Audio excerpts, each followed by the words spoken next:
আমার শ্রদ্ধেয়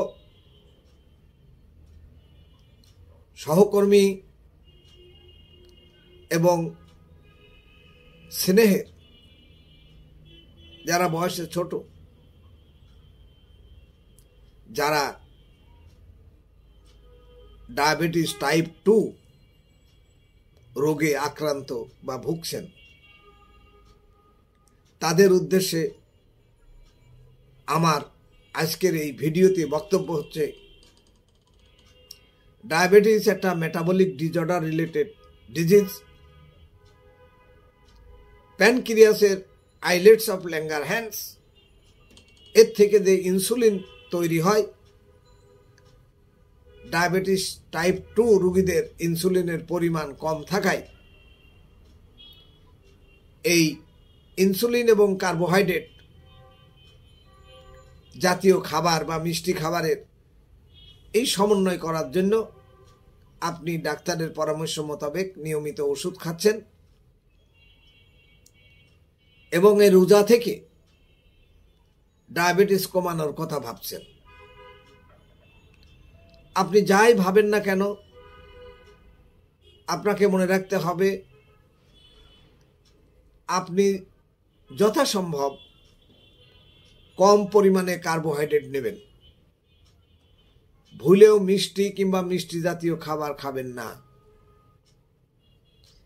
আপনি দুবেলা ট্যাবলেট খাচ্ছেন ডাক্তারের পরামর্শ মোতাবেক, অথবা আপনি ইনসুলিন নিচ্ছেন,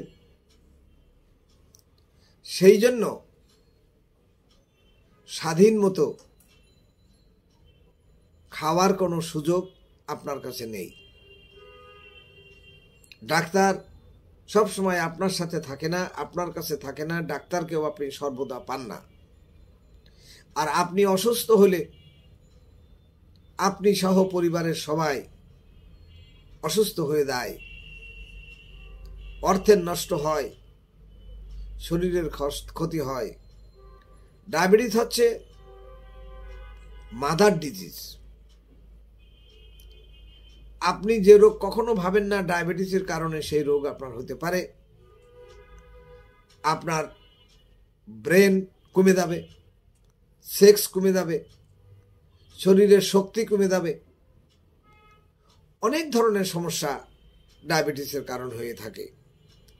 এর থেকে বাঁচার একমাত্র উপায় হচ্ছে ব্যায়াম।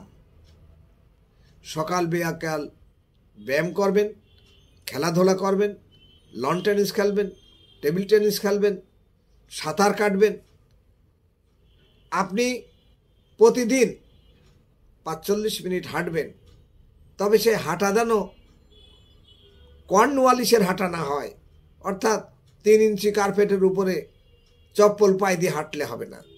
আপনাকে কেটস পায়ে দিয়ে রমনা পার্কে অথবা রাস্তায় হাঁটতে হবে। ঢাকা বিশ্ববিদ্যালয়ে এখন হাঁটার অনেক সুন্দর জায়গা করেছে, সেখানেও হাঁটতে পারেন। তবে মনে রাখতে হবে, কোনো অবস্থাতেই আপনি মিষ্টি জাতীয় খাবার বা কার্বোহাইড্রেট বেশি খেতে পারবেন না। তাহলে আপনার অনেক রোগের, আপনার যদি ডায়াবেটিস আনকন্ট্রোল থাকে, যদি কন্ট্রোল না থাকে, যদি আপনার HbA1c 6.5 বেশি থাকে, তাহলে 3 মাসের ব্লাড সুগার যদি কন্ট্রোল না থাকে, আপনি ক্রমান্বয়ে নানান জটিলতার মধ্যে পড়বেন। সুতরাং আপনাকে এসব দিক চিন্তা করে চলতে হবে। এই আমার সর্বশেষ অনুরোধ। আল্লাহ আপনাদের হেফাজত করুক। আমিন আমিন আমিন।